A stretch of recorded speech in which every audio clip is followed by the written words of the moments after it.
Hello everyone. तो जो आज के हमारे डिस्कशन का टॉपिक है उसका नाम है डीएनए सीक्वेंसिंग। ठीक है। और जो आज का हमारा जो मेन फोकस रहेगा वो सेंगर्स मेथड पर रहेगा। ठीक है, तो बात करते हैं डीएनए सीक्वेंसिंग आखिर में है क्या। मान लो कि हमारा कोई एक डीएनए फ्रेगमेंट है। ठीक है, ये हमारा डीएनए फ्रेगमेंट हो गया, ये इसका 5 प्राइम एंड है और ये इसका 3 प्राइम है और यहाँ पर 3 प्राइम है और यहाँ पर 5 प्राइम है। इस डीएनए का जो भी सीक्वेंस है वो हमें पता नहीं है और हमें उस इसका रियल में सीक्वेंस क्या है हमें वो पता करना है। ठीक है, तो इसका जो सीक्वेंस जो पता करने का जो मेथड है उसे हम लोग नाम दे रहे हैं क्या, डीएनए सीक्वेंसिंग। हम इसके न्यूक्लियोटाइड के सीक्वेंस को पता कर रहे हैं उसे हम लोग डीएनए सीक्वेंसिंग बोल रहे हैं। तो इसके तीन मेथड हो सकते हैं। पहला जो है वो चेन टर्मिनेशन मेथड है। इसको डेवलप किया था फ्रेडरिक सेंगर ने 1977 या 1977 में। इसे हम लोग डाइडिऑक्सी सीक्वेंस भी बोलते हैं या फिर इसे हम सेंगर्स मेथड भी बोलते हैं। ठीक है। दूसरा है हमारा केमिकल डिग्रेडेशन मेथड। ये डेवलप किया था Allan Maxam and Walter Gilbert ने 1977 में। ठीक है, इसे हम लोग मैग्जम गिलबर्ट सीक्वेंसिंग भी बोलते हैं। तीसरा है हमारा पायरो सीक्वेंसिंग मेथड। ठीक है, ये जो है ये डेवलप किया था Mostafa Ronaghi and Pal Nyren ने at Royal Institute of Technology in Stockholm in 1996। ठीक है, तो अब हम बात करेंगे सबसे पहले आज चेन टर्मिनेशन मेथड की। तो सेंगर्स मेथड को परफॉर्म करने के लिए जो हमारे रिक्वायरमेंट्स हैं, इसके लिए हमें डीऑक्सी राइबोन्यूक्लियोटाइड चाहिए। अब देखिए, जो न्यूक्लियोटाइड जो है वो दो तरह के होते हैं। ठीक है, एक होते हैं डीऑक्सी राइबोन्यूक्लियोटाइड और दूसरे होते हैं राइबोन्यूक्लियोटाइड। और जो न्यूक्लिक एसिड होते हैं वो भी दो तरह के होते हैं। न्यूक्लिक एसिड जो है वो दो तरह के हैं। ठीक है, एक होते हैं हमारे आरएनएस और दूसरे होते हैं डीएनए। ठीक, डीएनए में जो शुगर पाई जाती है उसे हम लोग deoxy ribonucleic acid deoxy ribose बोलते हैं। ठीक है, और उन न्यूक्लियोटाइड जो डीएनए में न्यूक्लियोटाइड पाए जाते हैं उनको हम लोग डीऑक्सी राइबोन्यूक्लियोटाइड बोलते हैं। यहाँ पे जो शुगर पाई जाएगी वो कैसी होगी, डीऑक्सी राइबोज। ठीक है, और जो आरएनए में जो शुगर पाई जाती है उसे हम लोग राइबोज शुगर बोलते हैं। अब देखो एक चीज ये समझ लो कि डीऑक्सी और राइबो में डिफरेंस क्या है। ठीक है, ये मान लो हमारा एक नॉर्मल न्यूक्लियोटाइड है। ठीक है, अगर ये फर्स्ट पोजीशन है, ये सेकंड है, ये थर्ड कार्बन है, ये फोर्थ है और ये फिफ्थ है। राइबोस शुगर जो है वो 5 कार्बन की शुगर होती है। ठीक है, तो जो इसकी सेकंड पोजीशन है, अगर यहाँ पर OH ग्रुप प्रेजेंट नहीं है, ठीक है, वो ऑक्सीजन नहीं है, तो इस कंडीशन को हम नाम देंगे क्या, डीऑक्सी राइबोस। ठीक है, अगर इस पोजीशन पर हमारा क्या हो जाए, ऑक्सीजन भी लगा हो, तो इस तरह की शुगर को हम नाम देते हैं क्या, राइबोस शुगर। अगर ऑक्सीजन प्रेजेंट है तो उस न्यूक्लियोटाइड को हम लोग बोलेंगे राइबो न्यूक्लियोटाइड, और ऑक्सीजन नहीं है तो उस न्यूक्लियोटाइड को हम लोग बोलेंगे क्या, डीऑक्सी राइबो न्यूक्लियोटाइड। ठीक है, तो अब ये हो गया हमारा पहली रिक्वायरमेंट डीऑक्सी राइबो न्यूक्लियोटाइड की। दूसरा है हमारा डाई डीऑक्सी राइबो न्यूक्लियोटाइड। इसको देखो ऐसे समझो कि सेकंड पोजीशन पर तो हमारा डीएनए में ऑक्सीजन होता नहीं है, तो इसको हमने नाम दिया डीऑक्सीराइबोन्यूक्लियोटाइड। इसके साथ साथ हम क्या करें, जो थर्ड पोजीशन है वहां का भी ऑक्सीजन हटा दें। इस इमेज में जरा देखो कि ये है हमारा नॉर्मल डीऑक्सीराइबोन्यूक्लियोटाइड का स्ट्रक्चर। ठीक है, यहाँ पर थर्ड पोजीशन पर ऑक्सीजन है, लेकिन डाई डीऑक्सी न्यूक्लियोटाइड में हम क्या करेंगे कि जो हमारी थर्ड पोजीशन है वहां का ऑक्सीजन भी हम हटा देंगे। तो इस तरह की न्यूक्लियोटाइड को हम लोग नाम देते हैं क्या, डाई डीऑक्सी न्यूक्लियोटाइड। इसको हटाने का क्या रीजन है, इस मेथड के लिए क्यों हटाया जा रहा है, वो अभी हम थोड़ी देर में डिस्कस करते हैं। ठीक है, पहले हम रिक्वायरमेंट देख लेते हैं। तो ये हो गया हमारी दूसरी रिक्वायरमेंट कि हमें चाहिए डीऑक्सी राइबोन्यूक्लियोटाइड। ठीक है, सॉरी, डीऑक्सी तो चाहिए, उसके साथ में हमें चाहिए डाई डीऑक्सी राइबोन्यूक्लियोटाइड भी। ठीक है, तो ये चार तरह के हो सकते हैं, डीऑक्सी और डाई डीऑक्सी। इसमें हमारा जो है वो डीऑक्सी एटीपी हो, डाई वो डीऑक्सी राइबोज एडेनिन का न्यूक्लियोटाइड होगा। ठीक है, और ये थायमीन का होगा और ग्वानिन का होगा और साइटोसिन का होगा। ठीक है, ये सारे कौन से होंगे, डीऑक्सी होंगे।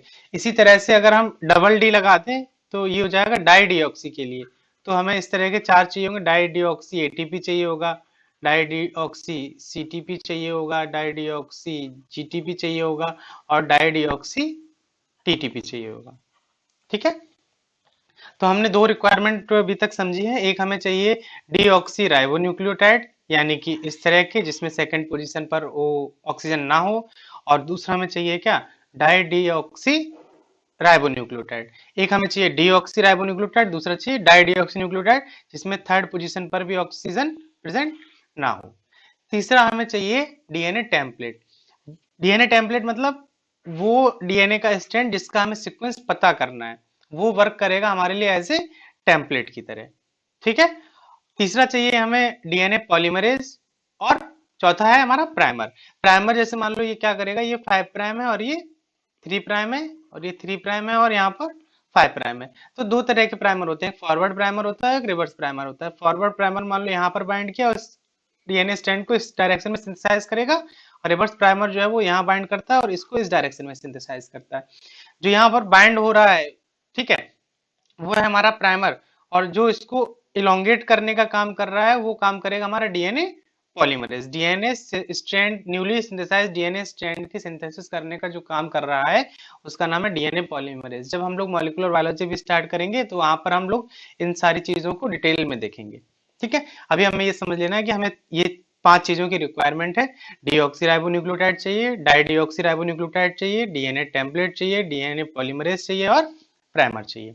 ठीक है, अब देखो होता क्या है कि जब डीएनए पॉलीमरेज वर्क करता है तो मान लो ये न्यूक्लियोटाइड जो है पहले से प्रेजेंट है। ठीक है, तो पहले से प्रेजेंट न्यूक्लियोटाइड का 3 प्राइम ओएच ग्रुप आने वाले न्यूक्लियोटाइड के 5 प्राइम फॉस्फेट के साथ में रिएक्ट करता है। मान लो ये 3 प्राइम ओएच ग्रुप है, यहाँ पर रिएक्ट किया, और जो ये बॉन्ड बनेगा इसको हम लोग नाम देते हैं क्या, फॉस्फोडाइस्टर बॉन्ड। ठीक है, और यहाँ से एक वाटर मॉलिक्यूल रिलीज हो जाता है। ये 3 प्राइम का OH है और ये 5 प्राइम का फॉस्फेट है, तो यहाँ से H और यहाँ से O, H2O मॉलिक्यूल एक रिलीज हो गया। इस तरह से आने वाला अगला न्यूक्लियोटाइड जो फिर आएगा उसका, इसका 3 प्राइम और अगले वाले का 5 प्राइम जो है वो रिएक्ट करेगा, और फिर यहाँ पर एक वाटर मॉलिक्यूल निकलेगा, और यहाँ पर क्या हो जाएगा, फॉस्फोडाइस्टर बॉन्ड बन जाएंगे। ठीक है, इसी तरह से नेक्स्ट नेक्स्ट करके न्यूक्लियोटाइड आते रहते हैं, और डीएनए पॉलीमरेज जो है वो उनको लिंक कराता रहता है, और हमारा डीएनए स्ट्रैंड जो है वो इलोंगेट करता जाता है। ठीक है, अब देखो कि अगर हम एक तरह का और न्यूक्लियोटाइड यूज कर रहे हैं, उसका रोल क्या है। जो डाई डीऑक्सी टाइप का हम न्यूक्लियोटाइड यूज कर रहे हैं, इसका रोल क्या है। ठीक है, मान लो ये हमारा एक नॉर्मल न्यूक्लियोटाइड है और ये है हमारा डाई डीऑक्सी न्यूक्लियोटाइड। तो यहाँ पर 3 प्राइम OH ग्रुप है और यहाँ पर 5 प्राइम है, तो ये तो यहाँ रिएक्ट कर गया। ठीक है, इन दोनों के बीच में बॉन्ड भी बन जाएगा।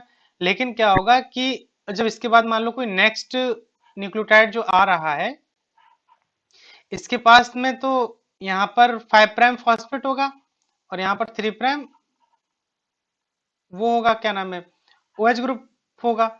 ठीक है, लेकिन जो हमारा डाई डीऑक्सी न्यूक्लियोटाइड हमने यूज किया, इसके पास तो 3 प्राइम ऑक्सीजन है ही नहीं ना, तो जो अपकमिंग न्यूक्लियोटाइड है वो यहाँ पर रिएक्ट नहीं कर पाएगा, क्योंकि हमें चाहिए होता था रिएक्ट कराने के लिए 3 prime OH group 5 prime phosphate. लेकिन जब ये दोनों बॉन्ड बन गए उसके बाद में यहाँ पर जो अगला न्यूक्लियोटाइड आ रहा है इसके पास तो 3 प्राइम OH ग्रुप, यहाँ पे ऑक्सीजन तो है ही नहीं, तो ये इसके साथ में रिएक्ट नहीं कर पाएगा, और उसी तरह से यहाँ पे चेन टर्मिनेट हो जाएगी।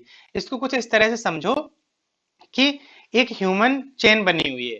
ठीक है, मानव श्रृंखला बनी हुई है। इसमें क्या है कि पहला इंडिविजुअल दूसरे इंडिविजुअल से हाथ मिलाकर खड़ा हुआ है, दूसरा तीसरे से, तीसरा चौथे से, इसी तरह से सारे एक दूसरे से लिंक हैं। जो ये हाथ मिलाकर जो खड़े होने वाला प्रोसेस है, इसको हमने बोल दिया कि ये बन रहा है, मान लो हमारा फॉस्फोडाइस्टर बॉन्ड है। ठीक है, जो पहला वाला इंडिविजुअल है इसका जो हाथ है ये 3 प्राइम OH है, और जो दूसरा वाला इंडिविजुअल है उसका जो हाथ है वो हमारा 5 प्राइम फॉस्फेट है। ठीक है, तो इस तरह से जब ये हाथ बनाते हुए जा रहे हैं, हाथ मिलाते हुए जा रहे हैं, तो एक कंडीशन ऐसी आएगी कि इसके पास तो वो 3 प्राइम OH ग्रुप है। ठीक है, और इसके पास जो है, इसको ऐसे समझो कि इसके पास तो मान लो फॉस्फेट है, लेकिन इसके पास 3 प्राइम OH है ही नहीं, क्योंकि वो कंडीशन कौन सी है, ये वाली कंडीशन है। अगर इसके पास 3 प्राइम OH नहीं है तो ये वाली कंडीशन हो गई हमारी कौन सी, डाई डीऑक्सी न्यूक्लियोटाइड की, क्योंकि इसमें सेकंड प्राइम पर भी ऑक्सीजन नहीं है और थर्ड प्राइम पर भी नहीं है। तो 3 prime OH group 5 prime phosphate के साथ में रिएक्ट नहीं कर पाएगा और बॉन्ड नहीं बनेगा। तो जो चेन जो बन के चली आ रही थी वो यहाँ पर क्या हो जाएगी, टर्मिनेट हो जाएगी। इसीलिए इस मेथड को हम लोग नाम देते हैं क्या, चेन टर्मिनेशन मेथड। तो आशा करते हैं कि ये चीज आपको समझ में आई होगी। अगर इसमें आपको कोई भी अगर डाउट लगता है तो आप कमेंट सेक्शन में या मुझसे डायरेक्ट कांटेक्ट करके टेलीग्राम पर आप पूछ सकते हैं, ठीक है। तो इसीलिए इस मेथड को हम लोग नाम देते हैं क्या, चेन टर्मिनेशन मेथड, ठीक है। अब हम ये हमने बेसिक जाना कि ये मेथड कैसे परफॉर्म होगा। अब हम टेक्निक समझेंगे कि किया कैसे जाता है, ठीक है। मान लो ये हमारा डीएनए सीक्वेंस है या टेम्पलेट कहें जिसे, जिससे हमें पता करना है कि इसका रियल में सीक्वेंस क्या है। तो डीएनए के दो स्ट्रैंड होते हैं, ठीक है। ये हो गया 5 प्राइम और ये हो गया 3 प्राइम और ये है 3 प्राइम और ये है 5 प्राइम। तो एक चीज हमेशा याद रखनी है कि डीएनए पॉलीमरेज जो है वो डीएनए के सिंथेसिस हमेशा 5s2 3 डायरेक्शन में कंप्लीट करता है। यानी कि जो 3s2 5 डायरेक्शन टेम्पलेट है वही हमारा टेम्पलेट है, ठीक है। जो 3s2 5 डायरेक्शन का जो सीक्वेंस है वो हमारा क्या है, टेम्पलेट है। तो यहाँ पर 3s2 5 का जो सीक्वेंस है वो हमारा टेम्पलेट है। हमने क्या किया, जो प्राइमर यूज किया वो यहाँ पर आकर के बाइंड किया और ये 5 प्राइम है और ये 3 प्राइम डायरेक्शन में इस डीएनए की सिंथेसिस स्टार्ट हो जाएगी, ठीक है। तो हमने क्या करना है कि हमें 4 ट्यूब लेनी है। तो ये होगी फर्स्ट ट्यूब, ये सेकेंड ट्यूब, ये थर्ड ट्यूब और ये होगी फोर्थ ट्यूब। सब में हम क्या करेंगे, इसमें हमने जो हमारे पांचों कंपोनेंट हैं इसमें हमने क्या किया कि मतलब प्राइमर ऐड किया, डीएनए टेम्पलेट ऐड किया, डीएनए पॉलीमरेज ऐड किया और हमने इसमें ऐड कर दिए जो 4 न्यूक्लियोटाइड हमें लेने थे ना, एडेनिन का लेना था, थायमिन का लेना था, साइटोसिन का लेना था और ग्वानिन का लेना था। तो पहली वाली ट्यूब में, ये फर्स्ट ट्यूब में हमने क्या किया कि ये तीनों न्यूक्लियोटाइड तो नॉर्मल ऐड किए, डीऑक्सीराइबोज न्यूक्लियोटाइड ही ऐड किए, लेकिन जो एडेनिन का न्यूक्लियोटाइड था वो हमने यूज किया कौन सा, डाइडिऑक्सी एडेनिन ट्राइफॉस्फेट, ठीक है। उसी तरह से जो दूसरी ट्यूब थी उसमें हमने क्या किया कि एडेनिन, थायमिन और ग्वानिन तो नॉर्मल डीऑक्सीराइबोन्यूक्लियोटाइड यूज किए, लेकिन जो साइटोसिन था वो हमने डाइडिऑक्सी न्यूक्लियोटाइड यूज किया, ठीक है। उसी तरह से जो थर्ड ट्यूब है इसमें हमने क्या किया कि ग्वानिन का डाइडिऑक्सी न्यूक्लियोटाइड यूज किया और बाकी सारे नॉर्मल डीऑक्सीराइबोस सुगर यूज किए हैं। ऐसे फोर्थ ट्यूब में हमने क्या किया, थायमिन का डाइडिऑक्सी न्यूक्लियोटाइड यूज किया और बाकी सारे नॉर्मल किए। तो जब होगा क्या कि जैसे मान लो न्यूक्लियोटाइड जब लगना स्टार्ट हुए तो अगर हम इसका कॉम्प्लीमेंट्री बनाएंगे तो सारे न्यूक्लियोटाइड तो नॉर्मल है फर्स्ट ट्यूब में, लेकिन केवल किसका वो है, अनयूजुअल है, एडेनिन का, ठीक है। तो ग्वानिन की जगह साइटोसिन बाइंड किया, फिर अगले वाले न्यूक्लियोटाइड से बाइंड रिएक्ट करेगा तो यहाँ पर हो जाएगा साइटोसिन। थायमिन की जगह क्या लगना था, एडेनिन, लेकिन एडेनिन जो है वो हमारा कैसा है, डाइडिऑक्सी कंडीशन, यानी कि जो एडेनिन है इसमें इसके 3 प्राइम पर OH नहीं है, केवल क्या है 3 प्राइम पर H है। यहाँ पर हमारा नाइट्रोजनस बेस है और यहाँ पर क्या है, फॉस्फेट। तो ये तो रिएक्ट कर जाएगा ऊपर जो प्रेजेंट न्यूक्लियोटाइड है उसके साथ में, लेकिन जब एडेनिन लग गया, एडेनिन के बाद जब अगला न्यूक्लियोटाइड आकर के हमारा, जैसे मान लो अगला न्यूक्लियोटाइड हमारा जो है इस सीक्वेंस के हिसाब से एडेनिन लगा, साइटोसिन के बाद एडेनिन लगा, फिर इसके बाद थायमिन लगना है। तो मान लो ये थायमिन जो हमारा आएगा तो इसके पास तो 5 प्राइम फॉस्फेट है, लेकिन जो डाइडिऑक्सी एडेनिन लगा इसका तो 3 प्राइम ऑक्सीजन है ही नहीं, तो ये यहाँ पर रिएक्ट नहीं कर पाएगा और ये चेन जो है वो यहाँ से क्या हो जाएगी, टर्मिनेट हो जाएगी। तो यानी कि साइटोसिन लगा, एडेनिन लगा, उसके बाद फर्दर न्यूक्लियोटाइड नहीं ऐड हो पाएंगे, तो इस तरह से ये चेन जो है वो यहाँ पर टर्मिनेट हो गई। तो सबसे पहले हमें दो न्यूक्लियोटाइड के बाद, दो न्यूक्लियोटाइड ही ऐड हो पाए, उसके बाद में हमें वो चेन टर्मिनेट हो गई सॉरी, ठीक है। तो जब चेन टर्मिनेट हो गई तो जब हम इस तरह से सिंथेसिस कराएंगे तो एक बैंड जो है वो, जब इसके बाद हम इलेक्ट्रोफोरेसिस करेंगे तो एक बैंड हमें 2 न्यूक्लियोटाइड पर मिलेगा, ठीक है। जब ये है हमारा डीएनए लैडर बेस पेयर का लोअर रेंज का है, जहाँ पर न्यूक्लियोटाइड भी वो एक्सप्रेस किए गए हैं, ये प्रेजेंट किए गए हैं। तो सबसे पहले हमें एक जो 2 न्यूक्लियोटाइड का जो बैंड है वो यहाँ पर मिलेगा, या 2 नाइट्रोजनस बेस का बैंड बोले वो यहाँ पर मिलेगा, ठीक है। उसके बाद मान लो एक कंडीशन ये भी हो सकती है कि एडेनिन लगा, फिर हमने इसी एक्सपेरिमेंट को रिपीट किया तो वहां पर एडेनिन नॉर्मल था, नॉर्मल कंडीशन भी लग गई। दूसरी ट्यूब में जब हम यूज किए तो वहां पर क्या हुआ कि साइटोसिन लगा, फिर साइटोसिन लगा और फिर एडेनिन लगेगा, तो यहाँ पर एडेनिन लगने के बाद में फिर चेन टर्मिनेशन हो जाएगी। तो 4 न्यूक्लियोटाइड कितने हुए देखो गिनो, 1 2 3 4 5 6। और ये हो गया थायमिन की जगह यहाँ पर 7 पे लगेगा क्या, एडेनिन।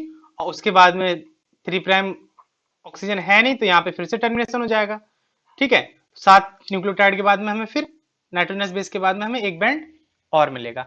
इसी तरह से हम इसको परफॉर्म करेंगे और जहां जहां पर चेन टर्मिनेशन होगा उसको हम रिकॉर्ड करेंगे। उसी तरह से जहां पर साइटोसिन प्रेजेंट है, तो जैसे मान लो यहाँ पर ग्वानिन का जगह साइटोसिन लगा, उसके बाद जब थायमिन आना था तो इसके पास तो 3' OH ग्रुप है नहीं, क्योंकि यहाँ पर डीऑक्सीसाइटोसिन है, तो थायमिन जो है वो इसके साथ रिएक्ट नहीं कर पाएगा। तो जहां पर फर्स्ट मार्कर है वहां पर हमें एक फर्स्ट नाइट्रोजन बेस पर हमें यहाँ पर एक बैंड मिलेगा।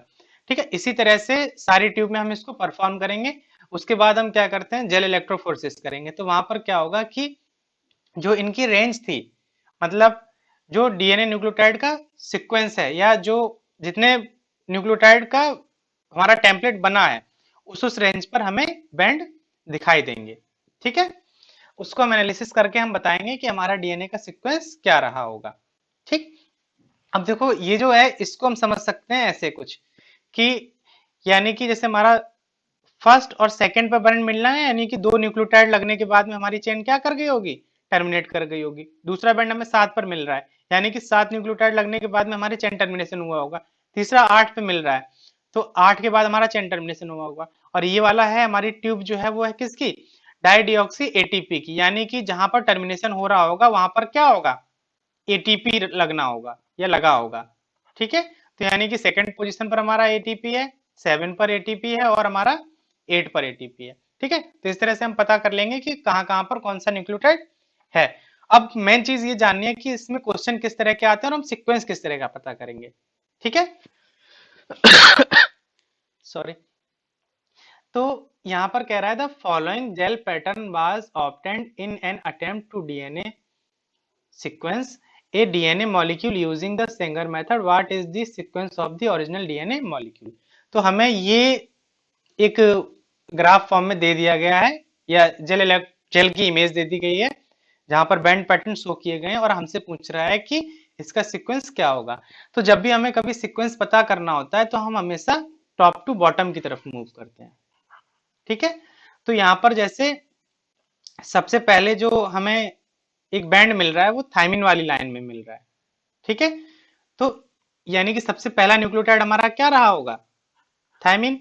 और हमें एक चीज पता है कि डीएनए सिंथेसिस हमेशा होती है 5:3 डायरेक्शन में, तो ये 5' होगा और लास्ट में जाकर के क्या होगा, 3' होगा। सबसे पहला बैंड थायमिन वाली लेन में मिला तो थायमिन हो गया। फिर हमें मिल रहा है किस वाली लेन में, एडेनिन वाली में, तो यानी कि दूसरा हमारा क्या होगा, एडेनिन। फिर हमें मिल रहा है साइटोसिन में, उसके बाद फिर से भी किस में है, साइटोसिन में। फिर थायमिन में 2 बैंड है, तो ये हो गया टी टी। फिर हमारा ग्वानिन में एक बैंड है, तो ये हो गया जी। फिर उसके बाद जो है हमारा एडेनिन में है, और उसके बाद है फिर किस में, थायमिन में। ठीक, तो ये हमारा सीक्वेंस हो गया कि ये 5' से 3' में जो सीक्वेंस रहेगा वो ये रहेगा। तो हमें एक चीज नहीं भूलनी चाहिए, अब जैसे बहुत से लोग क्या करेंगे, सीक्वेंस को मैच कराएंगे। ठीक है, 5' TACC जो मैच करके, जैसे मान लो ये मैच कर रहा है, तो कह देंगे कि हाँ हमारा यही आंसर है, यही हमारा डीएनए सीक्वेंस है। ठीक है, तो इस तरह से अगर आप सॉल्व करेंगे तो आपका आंसर गलत हो जाएगा। तो हमने क्या किया, हमने ये डीएनए पॉलीमरेज के द्वारा जो टेम्पलेट बना है, ये जो बना है ये हमारा टेम्पलेट नहीं, सॉरी, जो हमारा न्यूली सिंथेसाइज डीएनए बना है ये वो है। अब हमें क्या करना है, उसका कॉम्प्लीमेंट्री बनाना होगा। तो जो हमारा जब डीएनए सीक्वेंस रहा था, तो वो हमारा एक 5' रहा होगा और एक 3' रहा होगा, और दूसरा जो हमारा होगा 3' होगा और 5' होगा। तो इन दोनों स्टैंड में से जो 3:5 है, इसको हमने एज ए टेम्पलेट मान करके क्या किया था, सिंथेसिस की थी। ठीक है, तो अब जब यहाँ पर सीक्वेंस जब पूछ रहा है तो आप हमें इसका क्या करना होगा, कॉम्प्लीमेंट्री बनाना होगा। जैसे थायमिन का यहाँ पर हो जाएगा क्या, एडेनिन। ठीक है, थायमिन का क्या हो गया, एडेनिन। और एडेनिन का हो जाएगा हमारा थायमिन। साइटोसिन का हो जाएगा guanine, guanine, adenine, adenine, cytosine, thymine, adenine. ठीक है, तो ये बन गया हमारा किसका, टेम्पलेट का सीक्वेंस। अब हमें इसको मैच कराना है, तो ये हो गया हमारा 5' और ये है हमारा 3'। अब देखो कि ये वाला सीक्वेंस 5' से 3' डायरेक्शन में कौन से ऑप्शन में दिया गया है। तो यहां पर जब हम चेक करेंगे तो फर्स्ट ऑप्शन से जैसे चेक करें तो 5 प्राइम पे हमारा, इसको हम सीधा सीधा यहाँ लिख देते हैं, ठीक है। Adenine, thymine, cytosine, adenine, adenine, guanine, guanine, thymine, adenine. ये हो जाएगा 3 प्राइम और ये हो जाएगा 5 प्राइम। अगर हम इसको मैच कराएं सारे ऑप्शन के साथ में, तो फर्स्ट ऑप्शन में क्या है, adenine, thymine, cytosine, adenine, adenine, guanine, guanine, thymine, adenine. तो ये हमारा फर्स्ट ऑप्शन एकदम परफेक्ट मैच कर गया, यानी कि जो हमारा टेम्पलेट का डीएनए का सीक्वेंस जो रहा था वो ये सीक्वेंस रहा है, ठीक है। तो इस तरह से आपको क्वेश्चन सॉल्व करना है। तो हमेशा याद रखना है कि आप टॉप से बॉटम से अप की तरफ जाएंगे, ठीक है, और डीएनए स्ट्रैंड का जो न्यूली सिंथेसाइज होगा उसका स्ट्रक्चर बनाएंगे, फिर आप उसका कॉम्प्लीमेंट्री बना करके तब हम आंसर बताएंगे। बहुत से स्टूडेंट क्या करेंगे यहाँ पर कि बिना कॉम्प्लीमेंट्री बताए आंसर बता देंगे, तो आपका क्वेश्चन गलत हो जाएगा, ठीक है। हमेशा आपको जो सिंथेसाइज स्ट्रैंड है उसकी कॉम्प्लीमेंट्री बनानी है, उसके बाद अपना आंसर देना है, ठीक है। अब देखो ये वाला जो क्वेश्चन है सेक्शन सी में दिसंबर 2018 में पूछा गया था, ठीक है।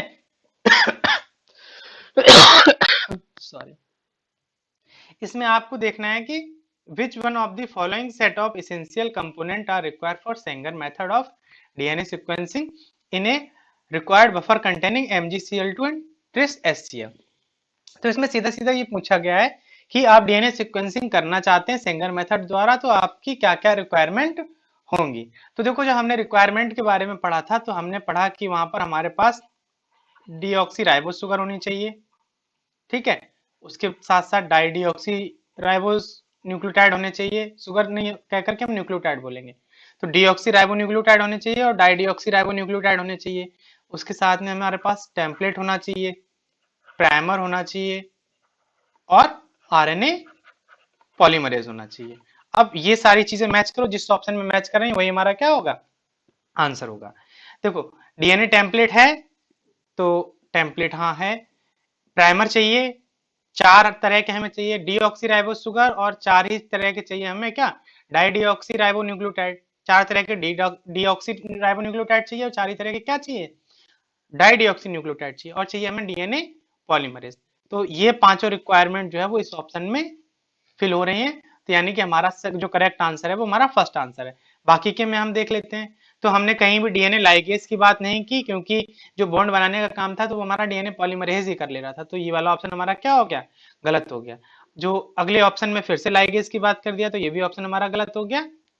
इसमें देखते हैं फोर्थ में, इसमें डीएनए टेम्पलेट बोला है, प्राइमर है और 4 तरह के लेवल डाई डीऑक्सी न्यूक्लियोटाइड है, डीएनए पॉलीमरेज है और टीलोमरेज। टीलोमरेज की हमें रिक्वायरमेंट नहीं होती है सेंगर मेथड को परफॉर्म करने के लिए, तो ये ऑप्शन हमारा गलत हो गया। और इसमें जो चीज मिसिंग थी वो हमारे 4 तरह के जो डीऑक्सी राइबो न्यूक्लियोटाइड जो नॉर्मली हैं वो नहीं है। तो इस तरह से हमारे ये तीनों ऑप्शन गलत है, हमारा फर्स्ट ऑप्शन ही करेक्ट ऑप्शन है। इतना केवल करने मात्र से आपको 4 नंबर सेक्शन सी में मिल रहे थे। तो आज के पूरे डिस्कशन में हमने देखा कि जो चेन टर्मिनेशन मेथड है, इसको हमने चेन टर्मिनेशन मेथड का नाम क्यों दिया, और सबसे पहले इस मेथड को सेंगर ने बताया था, इसीलिए हम लोग इस मेथड को सेंगर सीक्वेंसिंग के नाम से भी जानते हैं, ठीक है। तो अगले वीडियो में हम जो है वो डिस्कस करेंगे हमारा मैक्सम गिलबर्ट सीक्वेंसिंग। धन्यवाद।